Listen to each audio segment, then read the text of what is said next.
नमस्कार, मैं हूं डॉक्टर नीलेश भांगे। जैसा कि हमने पिछले वीडियो में कहा था, हमारे आज के वीडियो का चर्चा का विषय है Covid vaccination in kidney patients. यहाँ पे मैं 3 प्रकार के किडनी पेशेंट्स के बारे में चर्चा करना चाहूंगा। ऐसे पेशेंट्स जिनको पहले से ही कोई किडनी बीमारी हो, ऐसे पेशेंट्स जो पहले से ही डायलिसिस करवा रहे हो, या ऐसे पेशेंट जिनका किडनी ट्रांसप्लांट हो चुका है, या फिर जो किडनी ट्रांसप्लांट के लिए तैयारी कर रहे हो। इस वीडियो के द्वारा मैं ऐसे पेशेंट्स के सवालों के जवाब देना चाहूंगा। तो चलते हैं पहले पेशेंट्स की तरफ। ऐसे पेशेंट्स जो पहले से कोई किडनी की बीमारी से ग्रस्त हो, तो इन पेशेंट्स का ज्यादातर सवाल होता है कि क्या वैक्सीनेशन हमारे लिए सेफ है। तो इसका जवाब है हाँ, वैक्सीनेशन आपके लिए बिल्कुल सेफ है। इनका अगला सवाल होता है कि कौन से वैक्सीनेशन हमारे लिए बेस्ट है। आज 4 प्रकार के वैक्सीनेशन हमारे लिए उपलब्ध है। कोवैक्सीन, कोविशील्ड, स्पुतनिक वैक्सीन और मॉडर्ना वैक्सीन। आप इन चारों में से कोई भी उपलब्ध वैक्सीनेशन ले सकते हैं। और अगर आप किसी एक प्रकार की वैक्सीनेशन का पहला डोज लेते हैं, तो आप ये सुनिश्चित करें कि आप शेड्यूल डोज के अनुसार उसी वैक्सीनेशन का सेकंड डोज लें। इन सब पेशेंट का अगला सवाल होता है कि हमें वैक्सीनेशन कैसे मिल सकती है। तो वैक्सीनेशन लेने के लिए आपको कोविन या आरोग्य सेतु ऐप के द्वारा आपका रजिस्ट्रेशन कराना होगा। और आपका रजिस्ट्रेशन कराने के बाद आप आपके नजदीकी वैक्सीनेशन सेंटर पे अपॉइंटमेंट शेड्यूल करके आपका वैक्सीनेशन ले सकते हैं। और अगर आपने किसी ऐप द्वारा अगर आप आपने आपका रजिस्ट्रेशन नहीं कराया हो, तो आप आपके नजदीकी वैक्सीनेशन सेंटर पे जाके वॉक इन रजिस्ट्रेशन करा के अपॉइंटमेंट के बाद आपका वैक्सीनेशन ले सकते हैं। पेशेंट्स का अगला सवाल होता है कि क्या हमें वैक्सीनेशन की वजह से साइड इफेक्ट ज्यादा होते हैं, और अगर साइड इफेक्ट होता है तो हमने कौन सी ट्रीटमेंट लेनी चाहिए।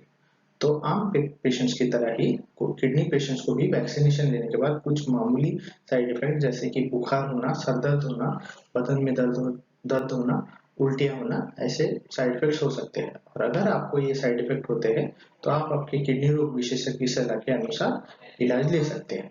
यहाँ पे किडनी पेशेंट्स ने इस बात का खास ध्यान रखना चाहिए कि उन्होंने किसी भी प्रकार के पेन किलर्स का सेवन नहीं करना चाहिए। क्या अगर हमें किसी प्रकार की एलर्जी हो, तो क्या हमने वैक्सीनेशन लेना चाहिए। तो अगर आपको किसी भी प्रकार की दवा की या किसी कोई और प्रकार की एलर्जी हो, तो आप वैक्सीनेशन से पहले आपके किडनी रोग विशेषज्ञ से मिले और उनकी सलाह के अनुसार ही आपका वैक्सीनेशन ले। वैक्सीनेशन लेने की वजह से क्या हमें कोविड हो सकता है। तो इसका जवाब है नहीं। वैक्सीनेशन लेने की वजह से आपको कोरोना बीमारी होने के चांसेस बिल्कुल भी नहीं है। क्या हमने वैक्सीनेशन लेना चाहिए अगर हमें पहले ही कोविड या कोरोना की बीमारी हो चुकी हो। तो इसका जवाब है, अगर आपको पहले कोरोना की बीमारी हो चुकी हो, तो आप आपके कोरोना से ठीक होने के 2 महीने बाद कोविड वैक्सीनेशन ले सकते हैं। और पेशेंट्स का सवाल होता है कि क्या वैक्सीनेशन लेने के बाद हमें कोई प्रिकॉशन की जरूरत है। तो इसका जवाब है हाँ। आप 3 प्रकार के प्रिकॉशंस आपको वैक्सीनेशन लेने के बाद भी लेने हैं। और ये प्रिकॉशंस है, आप नियमित रूप से हाथ धोना, मास्क पहनना और 6 फीट की दूरी बनाए रखना। तो चलते हैं अगले प्रकार के पेशेंट की तरफ। ऐसे पेशेंट्स जो डायलिसिस करवा रहे हो, तो ऐसे पेशेंट का सवाल होता है कि हमने वैक्सीनेशन कब लेना चाहिए। तो आप आपके डायलिसिस के दिन वैक्सीनेशन ना ले, आप या तो डायलिसिस के पहले या तो डायलिसिस के अगले दिन वैक्सीनेशन ले सकते हैं। क्या हमने वैक्सीनेशन से पहले अपना कोविड टेस्ट कराना जरूरी है। तो अगर आपको कोरोना के कोई भी लक्षण अगर नहीं है, तो आपको वैक्सीनेशन लेने से पहले कोविड टेस्ट करने की कोई भी जरूरत नहीं है। क्या हमें वैक्सीनेशन की वजह से ज्यादा साइड इफेक्ट्स हो सकते हैं। तो इसका जवाब है नहीं। वैक्सीनेशन लेने की वजह से आपको भी मामूली साइड इफेक्ट्स होंगे, जिसके लिए आप आपके किडनी रोग विशेषज्ञ से मिले और उनकी सलाह के अनुसार ट्रीटमेंट लें। क्या वैक्सीनेशन की वजह से हमारा एवी फिस्टुला अफेक्ट हो सकता है, खराब हो सकता है। इसका जवाब है नहीं। वैक्सीनेशन की वजह से आपका एवी फिस्टुला बिल्कुल भी खराब नहीं होगा। और ऐसी कोई भी स्टडी पाई नहीं गई है कि जिसमें ऐसा पाया गया हो कि वैक्सीनेशन की वजह से आपका एवी फिस्टुला खराब हो गया। क्या डायलिसिस के पेशेंट ने वैक्सीनेशन लेते वक्त किसी बात का खास ध्यान रखना चाहिए। तो डायलिसिस के पेशेंट को डायलिसिस के दरमियान हेपेरिन इंजेक्शन मिलता है, जिसके कारण उनका खून पतला रहता है। तो इसका ध्यान रखते हुए डायलिसिस के पेशेंट ने उनके डायलिसिस के दिन वैक्सीनेशन नहीं लेनी चाहिए। तो चलते हैं तीसरे पेशेंट की तरफ।